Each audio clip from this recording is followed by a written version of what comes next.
मैं को ये शब्द बॉलीवुड बिल्कुल पसंद नहीं। उसका कोई मतलब नहीं होता। बॉलीवुड से मेरे को कोई होप है नहीं। चमचागिरी is the name of the game here. Traditional Bollywood में तो आप किसकी गर्लफ्रेंड है इसका भी बहुत फर्क पड़ता है। मेरे हाथ से कितनी फिल्में गई हैं क्योंकि उनकी गर्लफ्रेंड को वो रोल चाहिए। रोज सुबह नए कपड़े पहन के परफ्यूम लगा के मैं सोफे पे बैठ के मैं काम मांगता था। भाई साहब, मैं सत्या जैसी कल्ट ब्लॉकबस्टर फिल्म करने के बाद घर पे बैठा रहा हूँ। ये है सौरभ सचदेवा, जिन्होंने आधे बॉलीवुड को एक्टिंग सिखा रखी है। फिर चाहे वो अनुष्का शर्मा हो, जॉन इब्राहिम हो, तृप्ति धिमरी हो या राघव जुयाल। लेकिन इतने मजे हुए एक्टर्स होने के बाद भी सौरभ जी को बॉलीवुड में साइड रोल ही मिलता है। आज बॉलीवुड में कई सारे टैलेंटेड आर्टिस्ट हैं, लेकिन प्रोड्यूसर्स, मेकर्स सिर्फ ए लिस्ट आर्टिस्ट को ही कास्ट कर रहे हैं।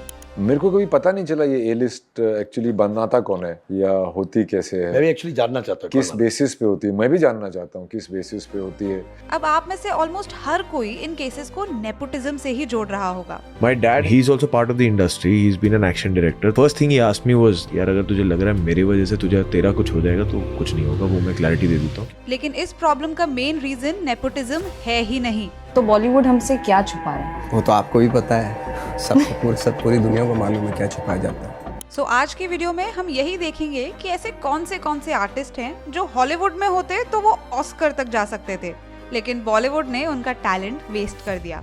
आखिर ऐसे क्या रीजंस हैं जिस वजह से ये आर्टिस्ट कभी भी सुपरस्टार्स नहीं बन पाएंगे। और ये भारत क्या करेगा तुम्हारे लिए? जब से ये प्रजातंत्र आया है ना, हमारे साथ सिर्फ धोखा हुआ है। के मेनन एक ऐसे एक्टर जिन्हें बॉलीवुड में एस्टैब्लिश होने के लिए 10 साल लगे। एक्चुअली के मेनन का डेब्यू 1995 में नसीम फिल्म से हुआ। इस फिल्म में उनका रोल छोटा होने के कारण वो किसी को याद ही नहीं रहे। फिर उन्हें भोपाल एक्सप्रेस में लीड रोल मिला, लेकिन बॉलीवुड सिनेमा में ये फिल्म नोटिस ही नहीं हुई। पर जब अनुराग कश्यप ने उन्हें अपनी पहली फिल्म में कास्ट किया, तब वो मूवी उनकी जिंदगी बदलने वाली थी। लेकिन सेंसरशिप की वजह से वो फिल्म आज तक रिलीज ही नहीं हुई। फिर 2005 की सरकार मूवी से उन्हें इंडस्ट्री जानने लगी, लेकिन 10 साल बाद लेट एंट्री की वजह से उन्हें हीरो वाले रोल्स मिलना मुश्किल हो गया, क्योंकि बॉलीवुड में age factor major role play करता है। अगर कोई ऑलरेडी सुपरस्टार है तो वो 40 साल में भी कॉलेज स्टूडेंट का रोल कर सकता है, लेकिन अगर कोई अच्छा एक्टर है तो उसे बस मैच्योर रोल ही ऑफर होते हैं, क्योंकि एज की वजह से इन एक्टर्स के पास लिमिटेड अपॉर्चुनिटीज होती हैं। वो रोमांटिक फिल्म्स नहीं कर सकते, एक्शन फिल्म्स भी नहीं कर सकते। सो इसी लेट एंट्री की वजह से के मेनन के साथ साथ मनोज वाजपेयी जैसे एक्टर्स भी सुपरस्टार नहीं बन सकते। ये है बॉलीवुड की एक्चुअल रियलिटी। अब ऐसे रोल्स करने के बाद भी इन्हें ऑडियंस काफी पसंद करती है, इसलिए मेकर्स बार बार सेम ही रोल ऑफर करते हैं, जिसकी वजह से इनकी वर्सेटैलिटी मर जाती है। इसका बेस्ट एग्जाम्पल है Pankaj Tripathi. Back to back same type of role करने के बाद ऑडियंस भी उनके कैरेक्टर से जुड़ जाती है, और यही नॉन स्टार्स जब कुछ अलग ट्राई करते हैं तो जनता उन्हें एक्सेप्ट ही नहीं करती। अब ये सेम केस सुपरस्टार में भी लागू होता है। अब सलमान खान का ही एग्जाम्पल ले लीजिए। ट्यूबलाइट ना चलने का मेजर रीजन था सलमान का अब नॉर्मल दिखना, क्योंकि जो फैन सलमान की शर्ट उतरते देखना चाहते हैं, उन्हें अगर वो नहीं मिला तो उस स्टार का रियल फैन बेस उखड़ जाता है। यही सिचुएशन SRK की फैन मूवी में हुई और रणबीर की बॉम्बे वेलवेट में। इसलिए प्रोड्यूसर्स एंड मेकर्स भी कास्ट को लेकर रिस्क नहीं लेते, क्योंकि अल्टीमेटली सिनेमा एक बिजनेस है। अब तृप्ति धिमरी का ही एग्जाम्पल ले लीजिए। कला और बुलबुल जैसी मूवीज में तृप्ति की आउटस्टैंडिंग परफॉर्मेंस देखने मिली,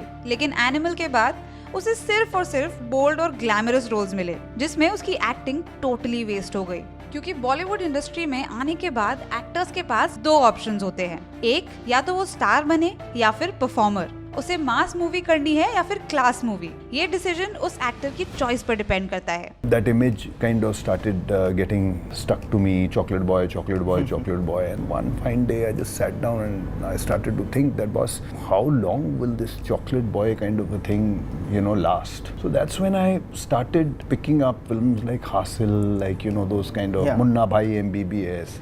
पर कुछ एक्टर्स को अपना क्राफ्ट इम्पोर्टेंट है, ना कि फेम।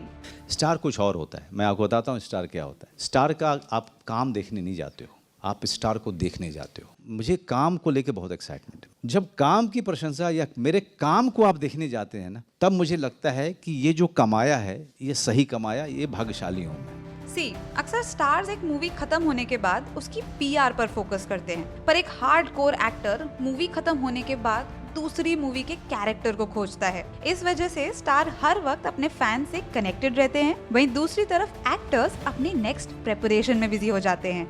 कभी कभी इनकी वीक पीआर एजेंसीज की वजह से बहुत सारे न्यू कमर्स मिसगाइड भी हो जाते हैं। कई बार लोग आपको मिसगाइड भी करते हैं। मुझे किसी ने बोला था कि अरे फुकरे मत करो, क्या कैरेक्टर है, डायरेक्टर को कुछ नहीं आता वगैरह। बाद में पता चला अपनी खुद की गर्लफ्रेंड फिट करने की कोशिश करे। सो यही रीजन है कि कुछ एक्टर्स कभी बॉलीवुड में सुपरस्टार्स नहीं बन सकते, क्योंकि इन्हें काम तो मिलता है पर इनका काम हम तक पहुंचता ही नहीं है। अब कोनकना सेन ने लास्ट 5 साल में 13 से 15 फिल्म्स करी हैं, लेकिन हमें बस उनकी 1-2 फिल्म्स का ही नाम पता है, क्योंकि इन एक्टर्स की most of the films art based होती हैं, ना कि कमर्शियली ड्रिवन। पर इंडस्ट्री में ऐसे एक्टर्स भी हैं जिन्होंने आर्ट फिल्म और कमर्शियल फिल्म को बैलेंस करके रखा है, जैसे राजकुमार राव, विकी कौशल, क्योंकि उन्हें पता है कि लोग एक्टर्स को जल्दी भूल जाते हैं। जिसकी लेगेसी नहीं होती ना बाद में इन टर्म्स ऑफ ऑफस्प्रिंग्स, उनको भूल जाते लोग। सो अब आप समझ ही गए होंगे कि Bollywood and cinema are 2 totally different worlds, और शायद इसी वजह से आज साउथ इंडस्ट्री बॉलीवुड पर हावी हो रही है। सो क्या बॉलीवुड जल्द ही खत्म हो जाएगा? इसका आंसर जानने के लिए स्क्रीन पर दिख रहे वीडियो पर क्लिक करें। हम फिर मिलते हैं एक नए इंटरेस्टिंग टॉपिक के साथ। Thank you for watching.